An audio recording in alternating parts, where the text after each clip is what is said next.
রোজকার মাছের ঝোল খেয়ে যদি তোমরা বোর হয়ে গিয়ে থাকো তাহলে ট্রাই করতে পারো রুই বা কাতলা দিয়ে এই রেসিপিটি। এই গরমে বেশিক্ষণ ধরে কারি বা রান্না করতে ভালো লাগে, তাই না?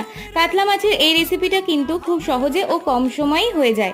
অনেকে কাঁচা মাছও ভাপা করে, তবে আমি মাছটাকে হালকা ভেজে নেওয়াটাই প্রেফার করি। 6 পিস কাতলা ভাপা করার জন্য আমি এখানে নিয়ে নিয়েছি খানিকটা টক দই, যেটা আমি ফেটিয়ে নিয়েছিলাম, আর 2 চামচ কালো সর্ষে, 2 চামচ সাদা সর্ষে, 1 চামচ পোস্ত, 4টে কাঁচা লঙ্কা, স্বাদ মতো নুন ও হলুদ, আর একটু সর্ষের তেল ও জল দিয়ে একটা পেস্ট রেডি করে নিয়েছি। এবার এটাকে ভালো করে দইয়ের সাথে মিশিয়ে নিয়ে একে একে মাছগুলোকে দিয়ে মাছগুলোর গায়ে ভালো করে মিশ্রণটা মাখিয়ে নিতে হবে।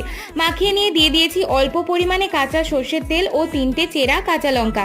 এবার টিফিন বক্সে ঢাকনা আটকে এটাকে ভাপে রেডি হওয়ার জন্য বসিয়ে দেবো ওই 20 থেকে 25 মিনিট মতন।